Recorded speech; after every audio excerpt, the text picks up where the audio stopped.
bà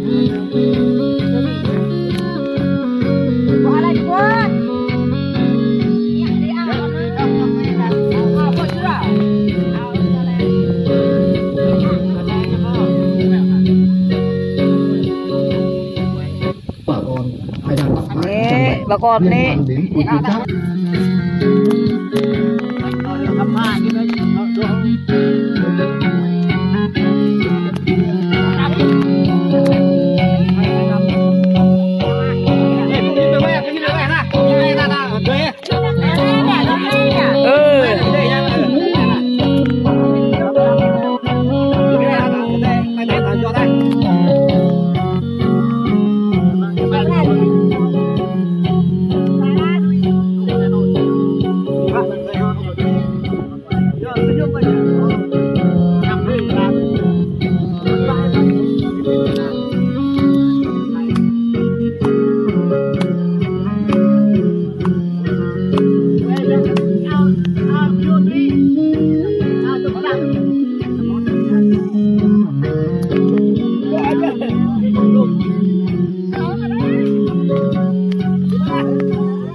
chào các bạn nhé, là Dương Khiêu lưu tem Dương Khiêu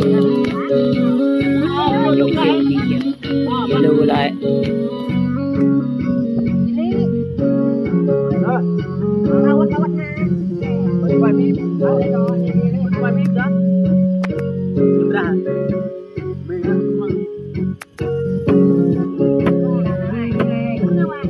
bị đây đã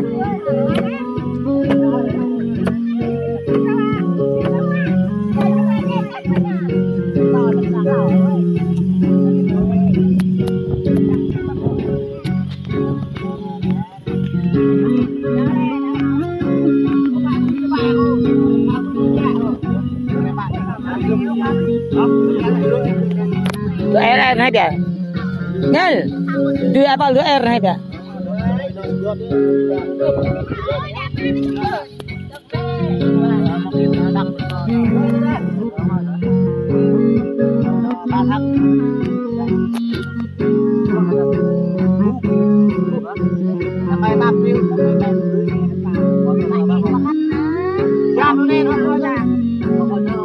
Đây mi khô,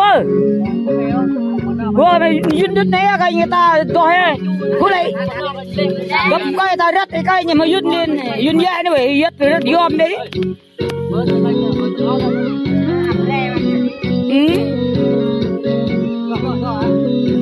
To ra bên này.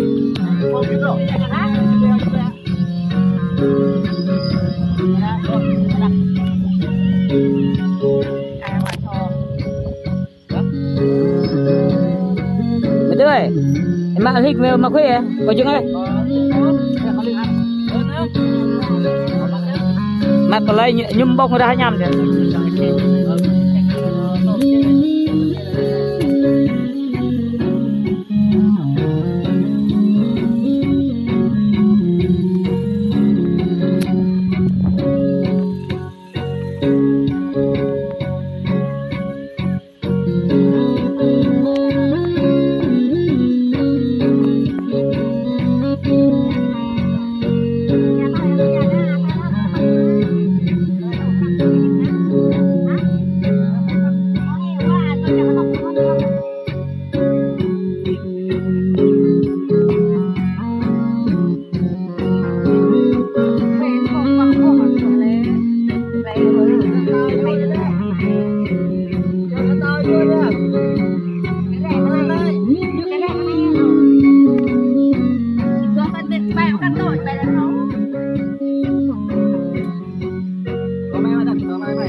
vậy mình coi yun la gấp bờ đê với nhiều yun đi đi mất giờ đắm ta chết đắm cho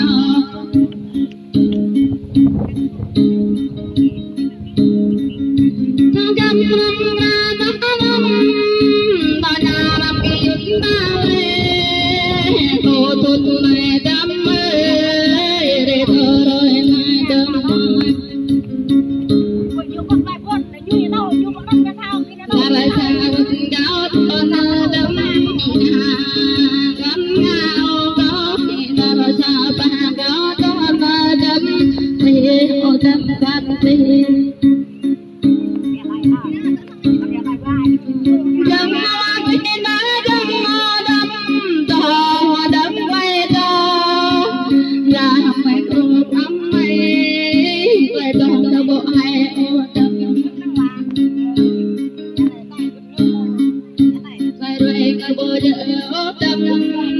Mì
Gõ để không bỏ lỡ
quê đâm nữa ô tôi này đâm mà